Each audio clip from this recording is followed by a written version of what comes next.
as you can see in the screen, I just got my TIN identification number using this method I'm about to show you guys in this video. Hello everyone, welcome back to Amos online technique. In today's video, I will show you how to create your TIN tax identification number using your mobile phone without going to any tax office. This is the easiest step-by-step guide you will find, so stay with me.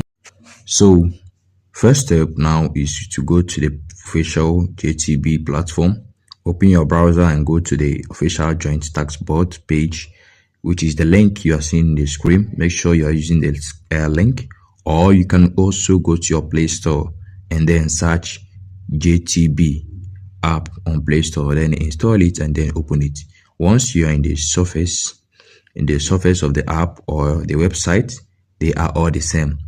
All you need to do is click on register for TIN. So click on register so that you can register your TIN number. You will see the option register, click on it and then choose individual registration.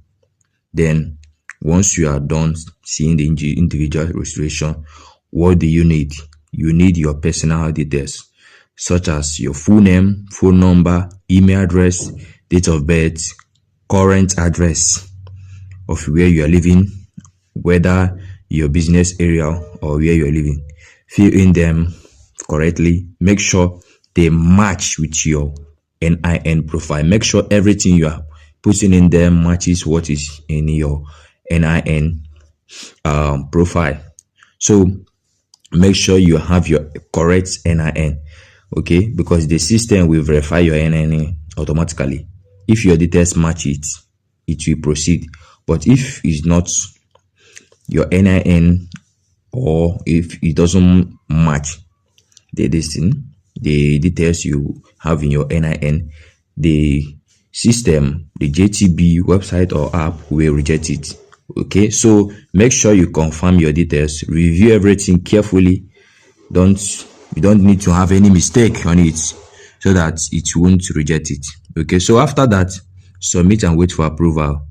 Once you submit, you will get an email or SMS confirming your TIN.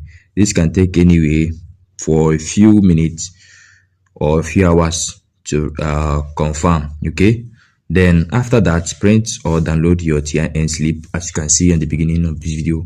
And as you can see now, this is what I'm showing. This is how it looks like. Okay, after the approval, go to your same JTB website, click verify TIN, enter your details and download your TIN certificate. Okay, so that is how you can get your TIN number without going to any office or without going to any agent to do it for you. So if you find this video helpful, please consider subscribing to this YouTube channel and then turn on the notification bell so that whenever I drop a video, YouTube will notify you. Please, hope you've done that. Until I see you guys in my next video, peace out and one love.